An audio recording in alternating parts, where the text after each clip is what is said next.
Donc je vous propose de prendre vos Bibles dans le livre de l'Ecclésiaste.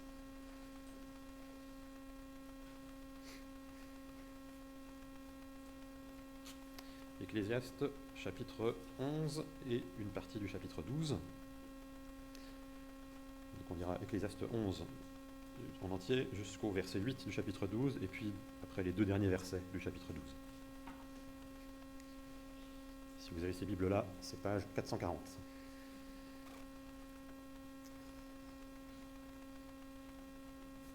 Jette ton pain à la surface de l'eau, car avec le temps tu le retrouveras. Donne-en une part à 7 et même à 8 personnes, car tu ne sais pas quel malheur peut arriver sur la terre. Quand les nuages sont gorgés d'eau, ils la déversent sur la terre. Si un arbre tombe, que ce soit au sud ou au nord, il reste là où il est tombé. Celui qui observe le vent ne sèmera pas, et celui qui regarde les nuages ne moissonnera pas. Tu ne sais pas quel parcours le vent suit, ni comment les eaux se forment dans le ventre de la femme enceinte. De même, tu ne connais pas l'œuvre de Dieu, l'auteur de tout ce qui existe. Sème tes graines dès le matin, et le soir ne laisse pas ta main en repos, car tu ne sais pas ce qui réussira. Est-ce que ce sera ceci ou cela? Est-ce que l'un et l'autre seront également bons? La lumière est douce, et il est agréable pour les yeux de voir le soleil. Si donc un homme vit longtemps, qu'il se réjouisse pendant toutes ces années, tout en se souvenant des jours sombres, car ils seront nombreux. Tout ce qui arrive n'est que fumée. Jeune homme, réjouis-toi dans ton adolescence. Livre ton cœur à la joie durant ta jeunesse. Marche en suivant les voies de ton cœur et les regards de tes yeux. Cependant, sache que pour tout cela, Dieu t'appellera en jugement. Chasse le chagrin de ton cœur et éloigne le mal de ton corps, car l'adolescence et la jeunesse partent en fumée. Souviens-toi de ton Créateur durant ta jeunesse, avant l'arrivée des jours mauvais, avant d'atteindre les années où tu diras « Je n'y prends aucun plaisir ». C'est le moment où le soleil et la lumière, la lune et les étoiles s'obscurcissent, et où les nuages reviennent juste après la pluie. C'est l'époque où les gardiens de la maison tremblent, où les hommes forts se courbent, où celles qui broient interrompent leurs tâches parce qu'elles sont trop peu nombreuses, où ceux qui regardent par les fenêtres s'obscurcissent. C'est l'époque où les deux battants de la porte se ferment sur la rue, tandis que le bruit de la meule diminue, où l'on se lève au chant de l'oiseau, où toutes les chanteuses s'affaiblissent. C'est l'époque où l'on redoute ce qui est haut, où l'on a des terreurs en chemin, où l'amandier fleurit, où la sauterelle devient lourde et où la capre n'a plus d'effet, car l'homme s'en va vers son habitation éternelle et les pleureurs parcourent les rues. Souviens-toi de ton Créateur, avant que le cordon d'argent ne se détache, que le vase d'or ne se brise, que la cruche ne se casse à la source et que la poulie ne tombe rompue dans le puits. Avant que la poussière ne retourne à la terre, comme elle y était, et que l'esprit ne retourne à Dieu, celui qui l'a donné. Comble de l'inconsistance, dit l'Ecclésiaste, tout n'est que fumée. Et puis verset 13-14, écoutons la conclusion de tout ce discours. Crains Dieu et respecte ses commandements, car c'est ce que doit faire tout homme. En effet, Dieu amènera toute œuvre en jugement, et ce jugement portera sur tout ce qui est caché, que ce soit bon ou mauvais.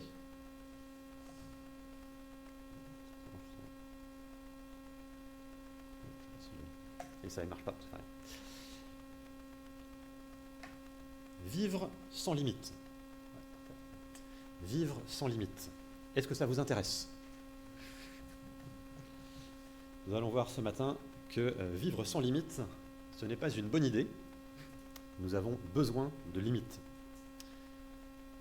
Accepter ces limites, moi c'est un thème qui me touche tout particulièrement, parce que quand j'étais étudiant, et dans les premières années de ma vie professionnelle, je vivais à 200 km/h. Et peut-être certains qui étaient là, c'était l'époque où j'étais ici à l'église, certains s'en rappellent peut-être. J'estimais qu'il fallait tout le temps repousser mes limites. Une de mes devises, c'était toujours plus loin, toujours plus vite, toujours plus haut. Et ça a fini un peu dans des burn-out, dont je paye peut-être encore aujourd'hui les conséquences. Nous ne sommes pas illimités. Nous avons des limites. Et cela a été voulu par Dieu, pour notre bien, dès la création du monde. Des parents qui ne mettent aucune limite à leurs enfants, ils les mettent en danger. Si vous interdisez pas à de jeunes enfants de s'approcher du feu, vous les mettez en danger de se brûler, et peut-être de manière très grave. nous avons besoin de limites pour grandir et pour nous épanouir de manière saine. Et d'ailleurs, un des éléments qui nous montre que nos limites humaines sont bonnes, c'est que notre Sauveur Jésus-Christ a accepté de prendre ses limites. Il a accepté de devenir un être humain et de partager les limites que Dieu nous a données. Jésus n'avait pas le don d'ubiquité. Il ne pouvait pas voyager dans le temps quand il était sur cette terre. Le Fils de Dieu illimité est devenu un être humain limité pour nous aider à revenir à Dieu. Et le texte biblique de ce matin est là, entre autres, parce qu'il y a plein de thèmes et de sujets dans ce texte, mais ce texte est là, entre autres, pour nous aider à accepter les limites que Dieu nous donne et profiter de ces limites pour nous rapprocher de Dieu. Parce que accepter nos limites, ça fait partie du package, entre guillemets, d'être des créatures de Dieu, d'avoir été créés par Dieu. Donc quelques éléments de contexte. Le livre de l'Ecclésiaste a été écrit plusieurs siècles avant Jésus. On ne sait pas qui est l'auteur. Certains pensent que c'est le roi Salomon. D'autres pensent que c'est absolument impossible que ce soit le roi Salomon. Bon, voilà. Le livre dit simplement que l'auteur s'appelle l'Ecclésiaste, ou en hébreu le Qohélet. D'autres traductions mettent le maître. Bon, c'est assez mystérieux, mais voilà, quelqu'un de très sage. Et ce livre, donc, c'est un livre de sagesse, un livre très lucide sur le sens de la vie, et qui est très intéressant, très intéressant à faire lire à tout chrétien, bien sûr, c'est dans la parole de Dieu, mais à faire lire aussi, et surtout à des personnes qui ne connaissent pas le Seigneur. C'est un livre dans lequel il est facile d'entrer, surtout si on s'intéresse un peu à la philosophie ou des choses comme ça. Puis la conclusion, elle est assez directe et assez claire. Venez à Dieu, c'est plutôt cool et plutôt clair. Et donc le texte de ce matin, donc c'est la fin de ce livre de l'Ecclésiaste. Le chapitre 11 continue un peu sur la lignée de ce qu'il y avait avant dans les 10 premiers chapitres du livre. Et le chapitre 12, c'est simplement la conclusion. Une conclusion à laquelle on ne s'attendait pas forcément quand on lit tout le reste du livre. Et d'ailleurs, pour moi, prêcher sur ce texte ici ce matin, ça a une saveur un petit peu particulière. Parce que la première fois que je suis venu dans cette église, en janvier 2006, donc il y a fort longtemps, peut-être certains ici, certains n'étaient pas encore nés. Si je me souviens bien, la prédication était sur une partie de ce texte. J'en suis même à peu près convaincu. C'est Pablo qui prêchait. Et à l'époque, c'était un de mes textes préférés, cette partie, enfin la fin du chapitre 11, un de mes textes préférés dans la Bible. Donc nous allons voir que accepter nos limites, c'est accepter le fait que nous sommes dépendants de Dieu et essayer de faire les bons choix dans notre vie. Acceptons notre dépendance de Dieu. On va se focaliser sur les 8 premiers versets du chapitre 11. Quand Dieu a placé les premiers êtres humains sur terre, il leur a donné des limitations diverses et variées, et en particulier des limitations dans le temps et dans l'espace. Alors il y a la limitation aussi d'avoir le droit de manger absolument tous les fruits du jardin, sauf un, c'était très généreux, juste un. Bon. Voilà, il y avait plein de possibilités, mais bon, juste un petit truc à pas faire. Bon, du coup, ils ne l'ont pas suivi, mais voilà. Mais on a des limitations qui sont là et qui étaient là dès l'origine, dans le temps et l'espace. Je ne sais pas si vous êtes au courant, mais vous ne pouvez pas être à 2 endroits en même temps, physiquement. Bien sûr, avec Zoom, Meet et compagnie, vous pouvez être à plein dans WhatsApp ou autre, vous pouvez être en esprit un peu, d'une certaine manière, partout, mais physiquement, on ne peut pas être à 2 endroits en même temps. Vous ne pouvez pas participer à la fête de Noël ici le 15 décembre et être en même temps aux îles Seychelles avec vos meilleurs amis. Ce ne sera pas possible. Et d'ailleurs, si vous avez à choisir entre les deux, je n'ai pas besoin de vous expliquer ce que Dieu voudrait pour vous et où il aimerait plutôt que vous soyez. Et voilà, nous sommes limités dans l'espace et le temps, c'est comme ça, nous devons l'accepter parce que c'est Dieu qui l'a voulu pour notre bien. Je sais pas, essayez d'imaginer quelqu'un qui n'arrive pas à accepter ça, qui n'arrive pas à accepter qu'il ne peut pas être à 2 endroits en même temps, ou qui n'arriverait pas à accepter le fait qu'il ne peut pas voyager dans le temps comme dans les films et les séries de science-fiction.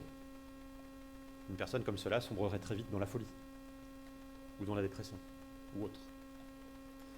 Accepter les limites que Dieu nous a imposées, cela nous évite de devenir fous. Et je dirais même plus, accepter les limites que Dieu nous a fixées, c'est simplement une preuve de sagesse. Et c'est un peu l'idée qu'on trouve dans les versets 1 à 8 du chapitre 11, l'idée que contrairement à Dieu, nous ne sommes pas illimités, nous sommes limités et non pas illimités, et que donc nous ne pouvons pas tout prévoir, nous ne pouvons pas tout contrôler, et nous devons apprendre avec cette réalité, qui peut être parfois un peu difficile. On va relire ces versets 1 à 8. « Jette ton pain à la surface de l'eau, car avec le temps tu le retrouveras. Donne-en une part à 7 et même à 8 personnes, car tu ne sais pas quel malheur peut arriver sur la terre. Quand les nuages sont gorgés d'eau, ils la déversent sur la terre. Si un arbre tombe, que ce soit au sud ou au nord, il reste là où il est tombé. Celui qui observe le vent ne sèmera pas, et celui qui regarde les nuages ne moissonnera pas. Tu ne sais pas quel parcours le vent suit, ni comment les eaux se forment dans le ventre de la femme enceinte. De même, tu ne connais pas l'œuvre de Dieu, l'auteur de tout ce qui existe. Sème tes graines dès le matin, et le soir ne laisse pas ta main en repos, car tu ne sais pas ce qui réussira. Est-ce que ce sera ceci ou cela? Est-ce que l'un et l'autre seront également bons? La lumière est douce et il est agréable pour les yeux de voir le soleil. Si donc un homme vit longtemps, qu'il se réjouisse pendant toutes ces années, tout en se souvenant des jours sombres, car ils seront nombreux. Tout ce qui arrive n'est que fumée. » Alors il y a quelques phrases un peu mystérieuses dans ce texte, vous l'avez sans doute remarqué. Pour certaines, on n'est pas totalement sûr de ce qu'elles peuvent réellement dire. Mais le principe général à retenir, c'est qu'il n'y a que Dieu qui est omniscient. Il n'y a que Dieu qui sait tout. Notre connaissance est limitée. Et quand nous faisons des choix, il arrive souvent que nous n'ayons pas tous les paramètres entre nos mains pour pouvoir prendre la décision parfaite. Et donc, nous devons prendre des risques. Ou nous devons parfois agir d'une manière qui nous paraîtrait un peu contre-intuitive, mais qui, sur le long terme, permet d'assurer nos arrières. Jette ton pain à la surface de l'eau, car avec le temps, tu le retrouveras. Bon, phrase assez particulière. Elle peut être comprise de manière assez différente. On peut voir ça comme un encouragement à être généreux avec les personnes qui sont en difficulté, en sachant que Dieu approuvera cet acte d'amour. Mais on peut le comprendre aussi comme un encouragement à avoir un esprit d'entreprise, à tenter des choses en espérant que ça marche. Ou alors un encouragement à épargner pour plus tard. Ou alors, ça peut faire référence au commerce maritime de l'époque. On met des biens matériels, du pain ou n'importe quoi, sur un bateau qu'on envoie au loin. Les marchands ensuite le vendent, et puis quand ça revient, on espère avoir fait un bénéfice sur ce qu'on a mis à la surface de l'eau et qui est parti au loin et qui revient ensuite. Bon, toutes ces explications sont intéressantes et bonnes, globalement. Laquelle est la bonne, dans l'esprit de l'auteur initial, aucune idée. Mais voilà, c'est un peu toujours un peu quand même le même fil conducteur. Verset 2, c'est pareil. En fonction des traductions, ça peut être un encouragement à la générosité totale, ou à être généreux avec les autres, en espérant que les autres seront aussi généreux avec nous quand nous serons nous-mêmes en difficulté. Donne à 7 ou 8 personnes, tu ne sais pas quel malheur peut arriver sur la terre. Bon, effectivement, c'est quel malheur peut arriver sur la terre, donc donnons aux autres pour les aider, ou alors donnons aux autres en espérant que quand le malheur sera sur nous, les autres pourront nous aider. C'est sûr que quelqu'un qui a des amis, le jour où le malheur le frappe, il est mieux soutenu que quelqu'un qui n'a aucun ami. Bon, après, il y a toujours Dieu qui vient nous aider, mais humainement parlant, ça se compte, ça fait du sens.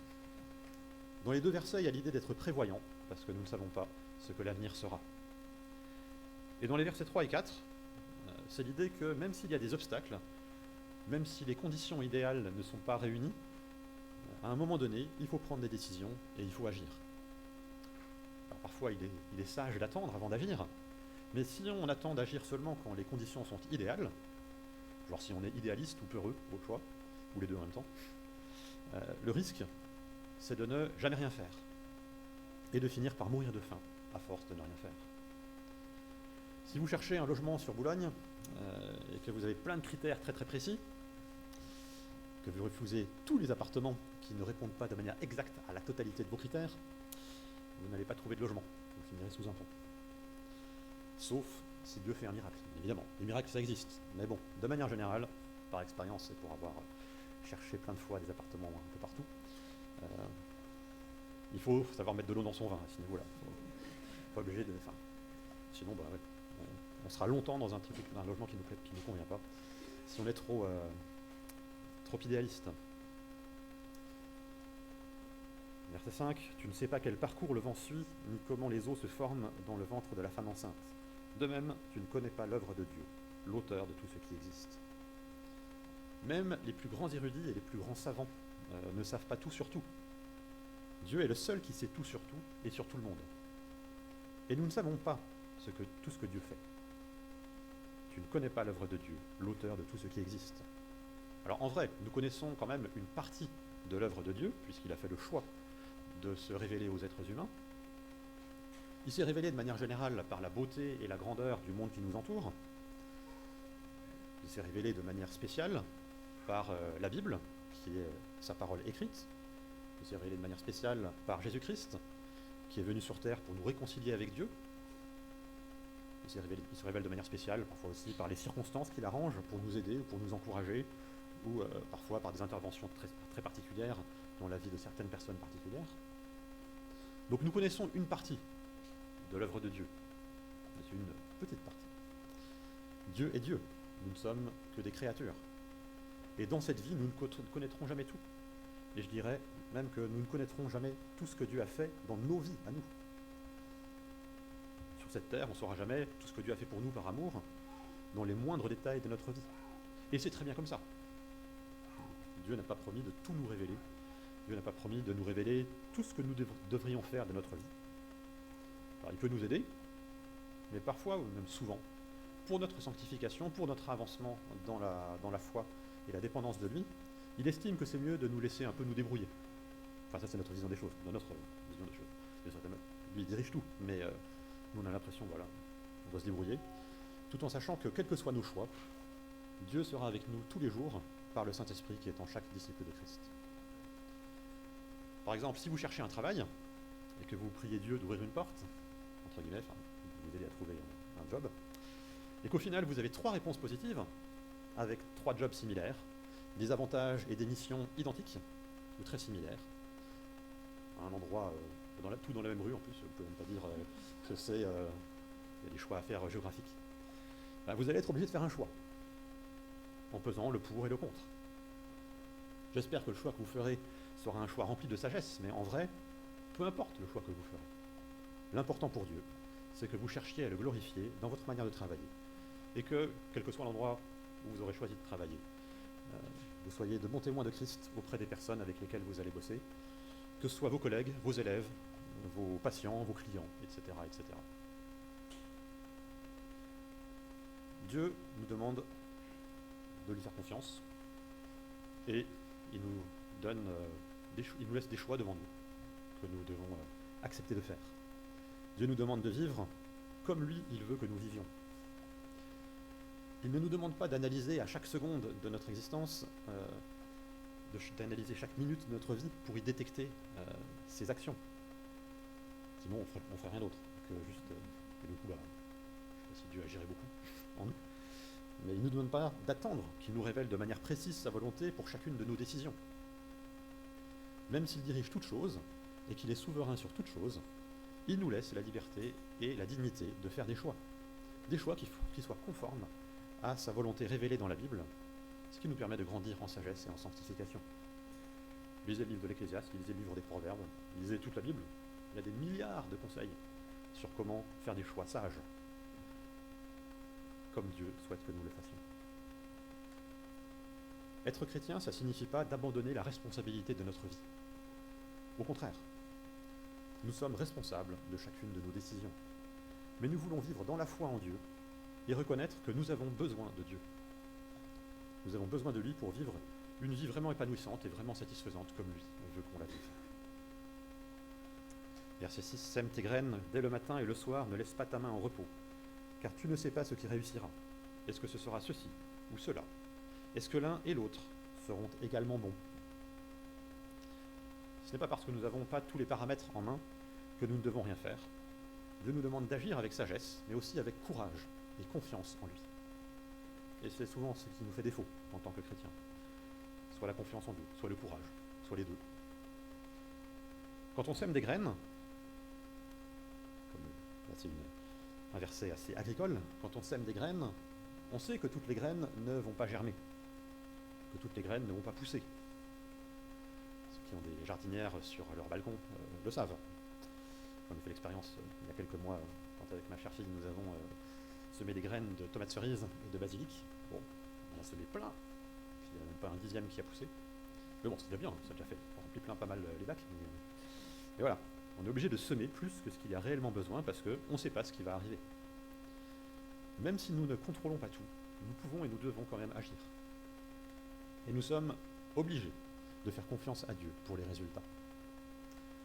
Accepter nos limites, c'est accepter le fait que notre vie est remplie d'incertitudes et qu'il faut faire avec, tout en faisant confiance à Dieu. Nous avons des limites parce que nous sommes des créatures, nous ne sommes pas Dieu, et nous devons vivre dans la dépendance de celui qui nous a créés. Le problème, c'est que bien souvent, nous ne voulons pas de cette dépendance. Nous voulons voler de nos propres ailes, comme Adam et Ève dans le livre de la Genèse. Adam et Ève qui n'ont pas voulu obéir à Dieu et qui ont amené la mort et le péché dans l'humanité. Ils n'ont pas voulu des bonnes et sages limites que Dieu leur avait données. Ils ont voulu être, comme le texte au chapitre 3 de la Genèse nous dit, ils ont voulu être comme Dieu. Et quand nous lisons le reste de la Bible, nous voyons partout que les êtres humains ne veulent pas vivre comme Dieu veut que nous vivions. Nous ne voulons pas des sages principes que Dieu nous a donnés, et cela crée une rupture entre l'humanité et Dieu, ce que l'on appelle le péché. Mais heureusement, Dieu a pourvu à un moyen pour nous ramener à lui. Le Fils de Dieu est venu dans notre monde pour régler le problème du péché, et il nous a montré de manière claire et précise que la volonté de Dieu pour nous, elle est bonne. Il nous a enseigné à respecter cette volonté et à aimer notre Seigneur. Donc si nous sommes disciples de Christ, et que nous cherchons à vivre comme Dieu veut que nous vivions, nous savons que Dieu est toujours avec nous. Et ça nous aide à vivre une vie plus paisible, à mieux profiter de la vie, même si nous savons que tout ne sera pas toujours facile. Versets 7 et 8, la lumière est douce et il est agréable pour les yeux de voir le soleil. Si donc un homme vit longtemps, qu'il se réjouisse pendant toutes ces années, tout en se souvenant des jours sombres, car ils seront nombreux. Tout ce qui arrive n'est que fumée. Profitons à fond de la vie joyeuse et vraiment épanouissante que Dieu nous offre en Jésus-Christ. Apprenons à vivre dans l'obéissance à Dieu et dans la dépendance de Dieu dans tous les aspects de notre vie, même si ce n'est pas toujours facile. Dieu nous donne plein de conseils de sagesse, profitons-en, lisons-les dans la Bible pour pouvoir les mettre en pratique le moment venu. Peut-être certains conseils ne vous parlent pas à un moment donné, mais si vous les gardez au fond de votre tête, peut-être qu'ils réapparaîtront dans votre cerveau par la grâce de Dieu le jour où vous serez confronté à une situation qui correspond à ce conseil. Comme l'écrivait ma professeure de théologie Lydia Jaeger dans son livre « Vivre dans un monde créé », la place de créature n'est pas une contrainte. C'est une citation un petit peu compliquée, mais j'aime bien cette citation. La place de créature n'est pas une contrainte, une restriction asservissante, elle est au contraire une bénédiction et elle définit une mission. Combien il est libérateur de se soumettre au Seigneur de la création et de l'histoire. L'être humain est fait pour cette place. Au lieu de poursuivre des fantasmes irréalisables et au bout du compte destructeurs, il trouve ainsi le cadre pour vivre pleinement son existence. Combien il est libérateur de se soumettre au Seigneur de la création et de l'histoire. Nous sommes faits pour cela. Respectons Dieu et respectons-nous nous-mêmes, d'une certaine manière, en vivant dans le cadre bienfaisant que Dieu nous offre. Tout cela, bien évidemment, ça implique de devoir faire des choix, alors faisons les bons choix. On va reprendre la lecture au verset 9 du chapitre 11. « Jeune homme, réjouis-toi dans ton adolescence, livre ton cœur à la joie durant ta jeunesse, marche en suivant les voies de ton cœur et les regards de tes yeux. Cependant, sache que pour tout cela, Dieu t'appellera en jugement. Chasse le chagrin de ton cœur et éloigne le mal de ton corps, car l'adolescence et la jeunesse partent en fumée. Souviens-toi de ton Créateur durant ta jeunesse, avant l'arrivée des jours mauvais, avant d'atteindre les années où tu diras « je n'y prends aucun plaisir ». C'est le moment où le soleil et la lumière, la lune et les étoiles s'obscurcissent et où les nuages reviennent juste après la pluie. C'est l'époque où les gardiens de la maison tremblent, où les hommes forts se courbent, où celles qui broient interrompent leurs tâches parce qu'elles sont trop peu nombreuses, où ceux qui regardent par les fenêtres s'obscurcissent. C'est l'époque où les deux battants de la porte se ferment sur la rue, tandis que le bruit de la meule diminue, où l'on se lève au chant de l'oiseau, où toutes les chanteuses s'affaiblissent. c'est l'époque où l'on redoute ce qui est haut, où l'on a des terreurs en chemin, où l'amandier fleurit, où la sauterelle devient lourde et où la capre n'a plus d'effet. Car l'homme s'en va vers son habitation éternelle et les pleureurs parcourent les rues. Souviens-toi de ton Créateur avant que le cordon d'argent ne se détache, que le vase d'or ne se brise, que la cruche ne se casse à la source et que la poulie ne tombe rompue dans le puits. Avant que la poussière ne retourne à la terre comme elle y était, et que l'esprit ne retourne à Dieu, celui qui l'a donné. Comble de l'inconsistance, dit l'Ecclésiaste, tout n'est que fumée. D'une certaine manière, on peut considérer que la première limite que Dieu nous a donnée, c'est notre corps. On ne peut pas sortir de notre corps, on ne peut pas être dans le corps d'une autre personne. Si vous croyez cela, c'est que vous avez regardé trop de films fantastiques ou que vous avez fumé des choses pas très très bonnes pour vous. Le fait d'avoir un corps physique, cela a beaucoup de conséquences pratiques dans notre vie. À commencer par les conséquences que le temps a sur nous. J'ai un scoop à vous révéler. Attention, scoop, vous n'êtes pas éternel dans votre corps physique tel qu'il est actuellement. Après, si vous appartenez au Seigneur, vous êtes éternel, mais d'une autre manière. Normalement, à un moment, on est jeune, puis après, on est moins jeune, puis après, on est vieux, et puis après, on meurt. En vrai, il y a des avantages et des inconvénients à toutes les périodes de la vie. Quand on est jeune, en général, on a moins de responsabilités, on est théoriquement au maximum de ses capacités physiques et intellectuelles. En théorie, aussi, toujours en théorie, on est plus libre de son temps. Et donc nous devons profiter de la jeunesse tout en gardant en tête que notre force physique et nos capacités intellectuelles diminueront avec le temps. Si vous êtes collégien, lycéen, étudiant, jeune professionnel, dans 10 ans, dans 30 ans, vous n'aurez plus la même forme physique, ni la même capacité de mémorisation qu'aujourd'hui.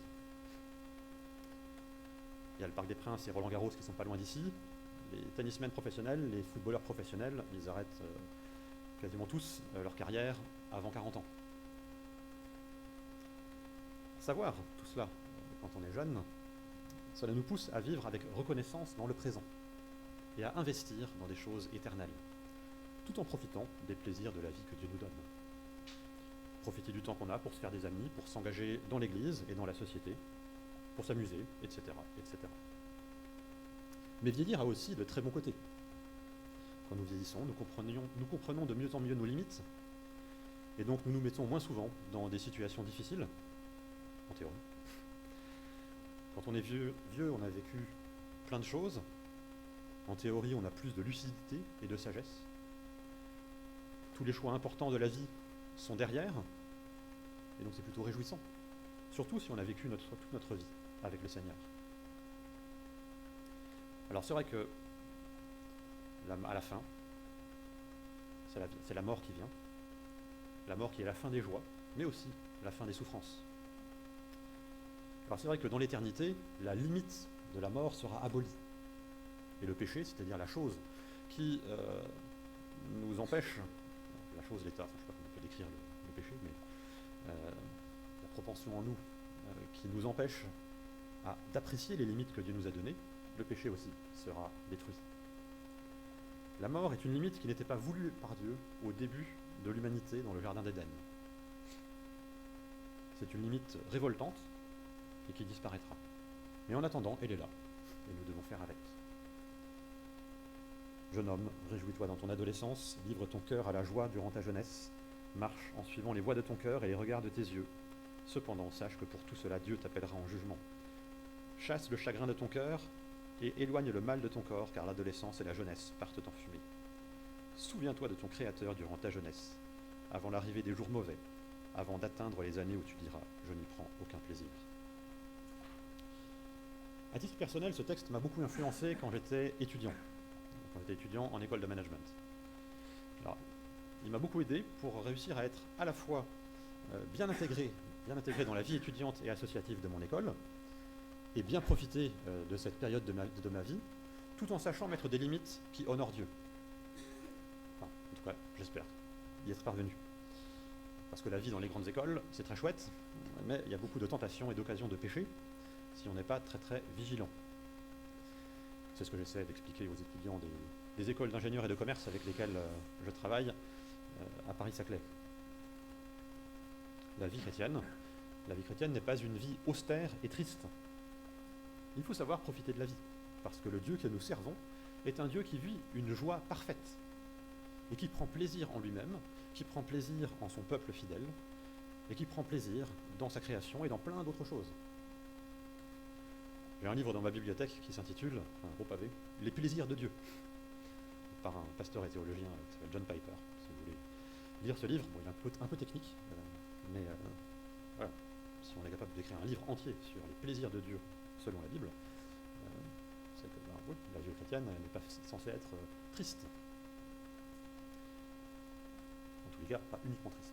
Il y a de la tristesse dans la vie, donc c'est normal que nous soyons tristes de temps à autre, voire souvent, mais ce n'est pas l'essence même de la vie chrétienne, en tant que vie chrétienne. Nous voulons profiter de la vie de la manière dont Dieu veut que nous profitions de la vie.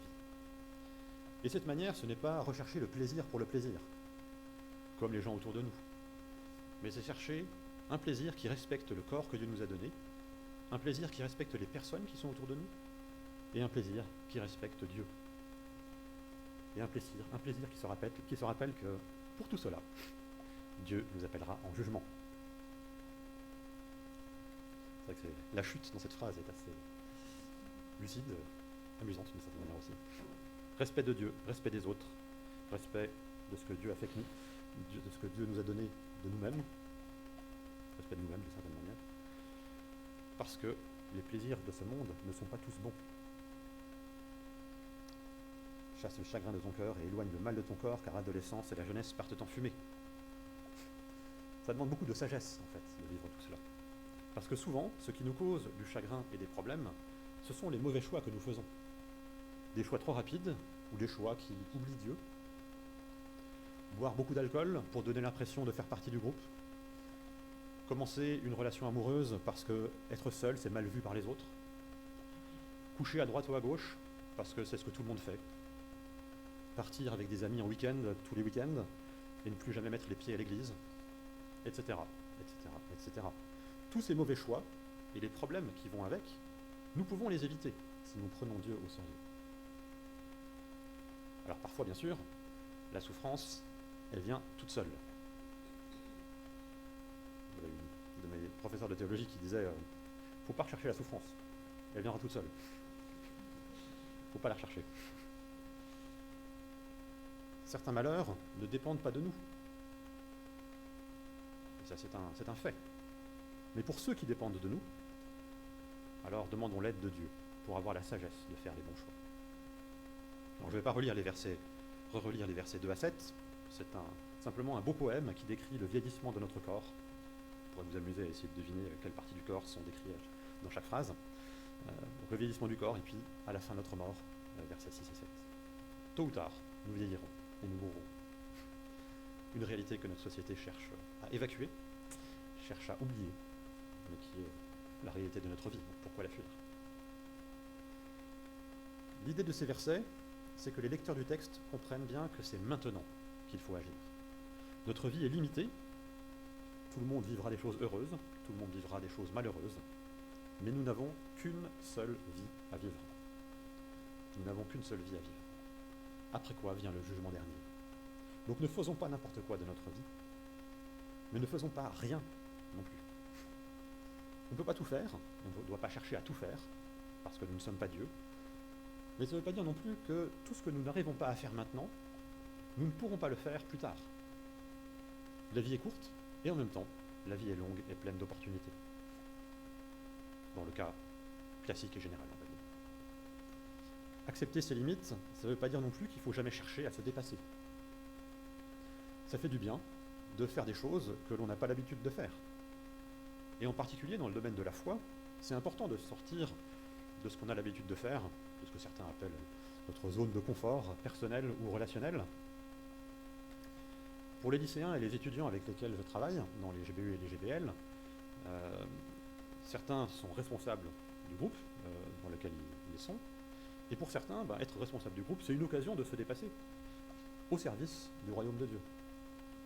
Beaucoup ils disent, quand on les sollicite, parce que bon, en général, il n'y a pas foule pour prendre des responsabilités, c'est plutôt les équipiers qui doivent aller démarcher et chercher des membres des groupes pour pouvoir prendre des responsabilités. Il y a 25-30 ans, quand on était à la fin d'une année étudiante, il y avait souvent des élections au sein des groupes parce qu'il y avait plusieurs personnes qui voulaient devenir responsables du groupe. Aujourd'hui, c'est plutôt on va à la pêche et puis on espère que quelqu'un acceptera la responsabilité. Mais voilà, pour certains, c'est vraiment une occasion de se dépasser, quoi, pour beaucoup. Et si vous êtes comme moi, plutôt du genre introverti, si vous voulez pouvoir partager votre foi avec des personnes qui ne connaissent pas le Seigneur, eh bien, ça va aussi vous demander de vous dépasser avec l'aide du Saint-Esprit. Accepter nos limites, ça ne veut pas dire qu'il ne faut pas nous lancer des défis ou que nous ne devons pas être ambitieux. Mais il faut que nos ambitions entrent dans les limites que Dieu nous a fixées en tant que disciples de Christ. Si votre ambition, c'est de devenir la personne la plus riche et la plus puissante du monde, ça vaut la peine d'y réfléchir un petit peu plus et de modifier votre ambition à la lumière de ce que Dieu a dit sur l'argent, sur les dangers de l'argent et les dangers du pouvoir.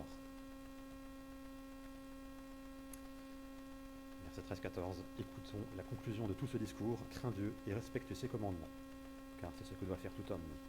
En effet, Dieu amènera toute œuvre en jugement, et ce jugement portera sur tout ce qui est caché, que ce soit bon ou mauvais. Faisons les bons choix avec les bons critères. Arrêtons de nous chercher des excuses. Arrêtons de binge-watcher des séries pendant toute la nuit. Arrêtons de passer notre temps à scroller sur les réseaux sociaux. Bougeons-nous, pour la gloire de Dieu. Une chose à garder en tête, c'est que le péché ne fait pas partie des limites que Dieu nous a données. Le péché, c'est quelque chose contre lequel nous devons combattre avec l'aide de Dieu. En effet, Dieu amènera toute œuvre en jugement, et ce jugement portera sur tout ce qui est caché, que ce soit bon ou mauvais. Heureusement, nous savons, si nous sommes disciples de Christ, qu'au jour du jugement dernier, nous aurons un avocat, Christ, et que nous serons acquittés et sauvés grâce au sacrifice de Christ à la croix. Pour conclure, vivre dans un monde qui a été créé par Dieu, ça implique d'accepter le fait que nous avons des limites. Nous ne sommes pas Dieu, nous ne sommes pas omniprésents, nous ne sommes pas omniscients, nous ne sommes pas tout-puissants. Nous avons des limites parce que nous sommes des créatures. Et tant que nous n'accepterons pas cela, nous ne connaîtrons pas la paix. Et je dis ça en tant que chrétien, parce que bien évidemment on ne peut pas connaître la paix avec Dieu si on ne fait pas le choix de se réconcilier avec Dieu par Jésus-Christ. Mais en tant que chrétien, tant qu'on n'acceptera pas qu'on a des limites, en fait, on vivra dans un tourbillon infini et on ne connaîtra pas vraiment la paix. Mais une fois que nous avons compris cela, eh bien, profitons de la vie. Réjouissons-nous, livrons notre cœur à la joie et tenons compte de notre Créateur durant notre jeunesse et durant notre vieillesse. Utilisons notre temps et notre argent comme il nous semble sage, mais investissons aussi et surtout notre temps et notre argent pour notre avenir, et en particulier notre avenir éternel.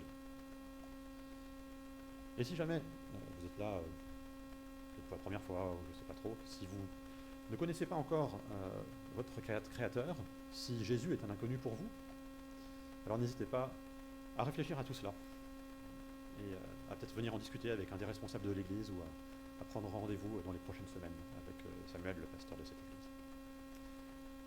Je vous invite à prier pour terminer.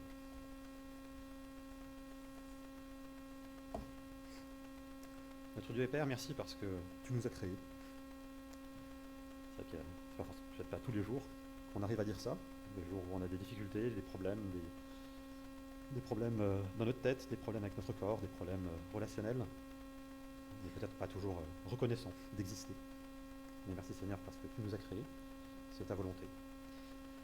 Merci Seigneur parce que tu t'es révélé à nous, dans ta parole, tu t'es révélé à nous de manière surpuissante par la personne de Jésus-Christ. Je te prie Seigneur de nous aider à accepter notre besoin de lui, accepter notre besoin de toi. Aide-nous Seigneur à faire les bons choix dans notre vie, à désirer toujours vivre dans la dépendance avec toi, dépendance de toi, dans la confiance en toi, et dans l'espérance que, quoi que nous vivions sur cette terre, que notre vie soit faite de beaucoup de joie et de facilité, ou que notre vie soit faite de beaucoup de difficultés et de malheurs, nous savons que nous passerons l'éternité avec toi, dans la joie et la perfection, sans péché, sans mal et sans mort et sans souffrance. Merci pour cela et je prie que cette réalité puisse nous réconforter au quotidien et nous motiver à agir dans ce monde et à témoigner de l'espérance que nous avons en Jésus-Christ autour de nous. Au nom du Christ Jésus. Amen.